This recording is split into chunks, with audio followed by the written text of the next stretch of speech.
Madison pointed out that the British system would have problems if they transferred it over here, and that is because the United States, they did want to make it, he and the other founding fathers, as they're called, did want to make it a more participatory and democratic society. But he said a democratic society has a serious flaw. The flaw is that in a democratic society the people can participate. And he said, suppose this were to take place in England. Suppose, for example, in England, that they really allowed people to vote, which they didn't. He said, well, the first thing people would do would be to call for what we nowadays call agrarian reform. That is, they would call for changes in the land laws, which would grant more people access to the highly privatized and centralized land system. And that, land was a crucial part of the economy then. And he says, well, we obviously can't accept that. We don't want to have any system that will allow people to participate and infringe on the rights of private property and wealth. So therefore we have to be careful not to allow a democratic system in which things really function democratically.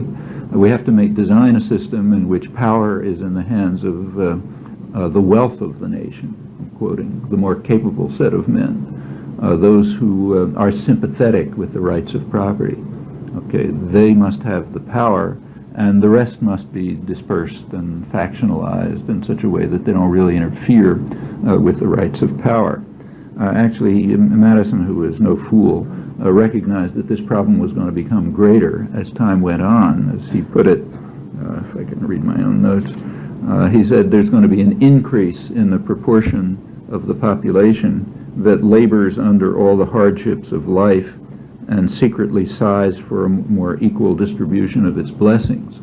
Okay, there's going to be an increase in that, and if those people really have an ability to participate, they're going to do things which will infringe on the right of private power and private property on the wealthy, and therefore we have to design the system so that doesn't happen. And indeed the system was designed so that that wouldn't happen.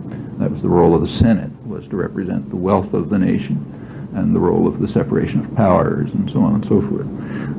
How well it functioned, you can argue. It's an interesting question, but it's worth noticing that this idea about the nature of democracy has this problem in the nature of democracy, that namely if people can vote, they're going to vote in their own interests and infringe on the rights of private power and wealth. That insight goes way back. Goes back to the origins of political theory. So you read the first major book on political theory in something like our sense, Aristotle's Politics. That's a core question of Aristotle's politics. Aristotle distinguishes tyranny, oligarchy, and democracy, and has a long, elaborate discussion of each, and favors democracy. He didn't think it was perfect, but he favored democracy as the best system. For him, a democracy was very straightforward. It meant a community of equals, or to be precise, free men who are equals. And that phrase, free men, is rather crucial, but put that aside for a moment. A community of free men who are equal and participatory. Unless it's equal, and they can't be seriously participatory, he noticed the same problem that Madison did. Exactly the same problem. He said, suppose that you did have a democracy where everyone participated, but you had radical inequality, so concentration of wealth. He said, well, then the poorer part of the population, which is the majority, will use their voting power for their own interests, to advance their own interests, instead of the common good of all. Okay, and the goal of a democracy for Aristotle was to advance the common good of all. But if you had inequality, radical inequality, well, yeah, the majority of the population would vote for their own interests, which would not be the common good of all. So therefore, he had to do something about that. It's the same problem that Madison faced, exactly the same problem, but they reached opposite conclusions. Madison's conclusion was that we should reduce democracy so that you don't get the threat from the population. Aristotle's was the opposite. You should reduce inequality. So therefore the problem won't arise, and you could have a real participatory democratic system. So Aristotle called for what we today would call a welfare state. He said that a democracy must be based on use of public revenues to ensure lasting prosperity for everyone. Welfare state, in other words. And then he describes in some detail how you could proceed to do that in Athens. Do it differently here, but the same kinds of questions.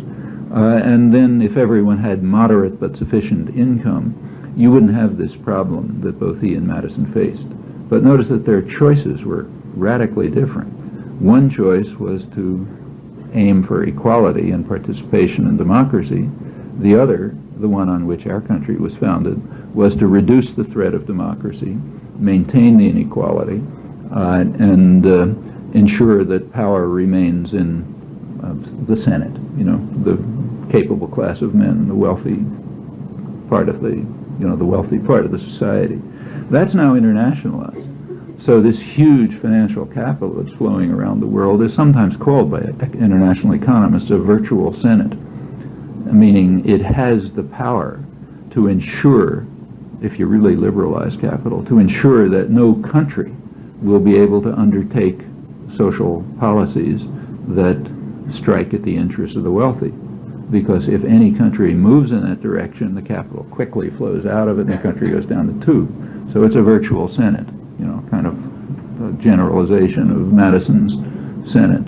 And the opposite of the Aristotelian conception of democracy is necessarily based on a welfare state and equality. To go back to that word free men, a democracy for Aristotle meant men, not women, and free, not slaves, or aliens. So it's a subpart of the population, but it's a little hard to dump on Aristotle for that, since given that those questions weren't even addressed, and badly addressed, until this century, and still are far from addressed. But that's a significant qualification. But the principles are there, and they come right up to the present.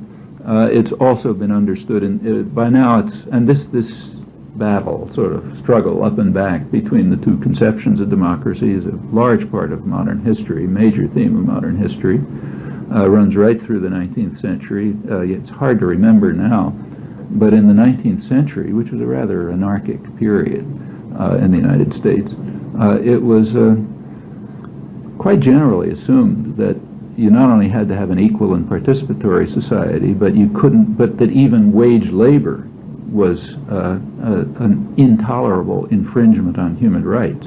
That wasn't a radical position. That was the slogan of the Republican Party, for example. You could read it in the New York Times editorials in 1870. It was the slogan under which many Northern workers fought the Civil War. It was Abraham Lincoln's, position. Wage labor is not very different from chattel slavery. Because it's a fundamental infringement on rights. It was the major theme of the working class press, which was quite lively around this area, run by women from the farms and artisans and so on. Their position was, look, if you have a democracy, the people who work in the mills have to own them, and you have to move towards real participation and direct control and so on. And that remained major themes of perfectly mainstream U.S. thinking right up until the corporatization of America about 100 years ago, when corporations developed, collectivist legal institutions as they were called, which got enormous rights, the rights of persons, but in fact well beyond persons, because they're immortal and huge in comparison with persons. That was sharply attacked by conservatives, a breed that doesn't exist anymore, but did exist a century ago, people who really believed in classical liberal doctrines. They recognized that corporations were themselves a major attack on markets, and that also an attack on the natural rights doctrines on which, conceptions of human rights and liberty were developed. That was a big change, and it's again not graven in stone. These were decisions.